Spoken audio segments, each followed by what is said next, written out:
Chapter 1. The Bertolini.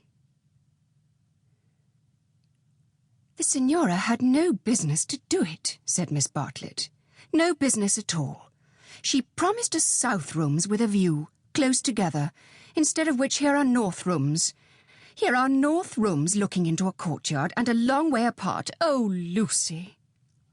"And a cockney besides," said Lucy, who had been further saddened by the Signora's unexpected accent.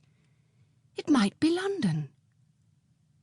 She looked at the 2 rows of English people who were sitting at the table, at the row of white bottles of water and red bottles of wine that ran between the English people, at the portraits of the late Queen and the late Poet Laureate that hung behind the English people, heavily framed, at the notice of the English Church, Rev. Cuthbert Eager, M.A. Oxon.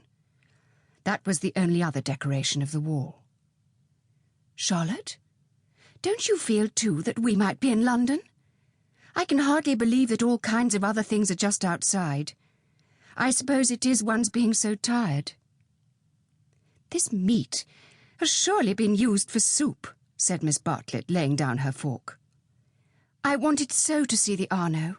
The rooms the Signora promised us in her letter would have looked over the Arno. The Signora had no business to do it at all. Oh, it is a shame."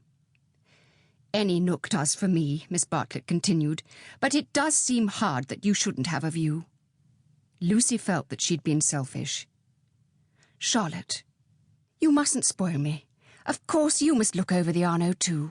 I meant that. The first vacant room in the front—" "You must have it," said Miss Bartlett, part of whose travelling expenses were paid by Lucy's mother, a piece of generosity to which she made many a tactful allusion. "No, you must have it."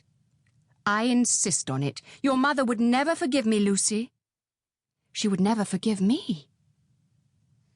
The ladies' voices grew animated, and, if the sad truth be owned, a little peevish. They were tired, and under the guise of unselfishness they wrangled. Some of their neighbours interchanged glances, and one of them, one of the ill-bred people whom one does meet abroad, leant forward over the table and actually intruded into their argument.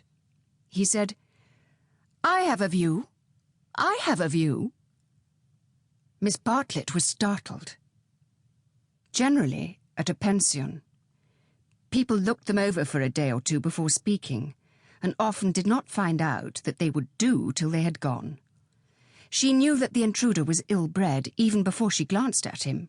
He was an old man of heavy build with a fair, shaven face and large eyes.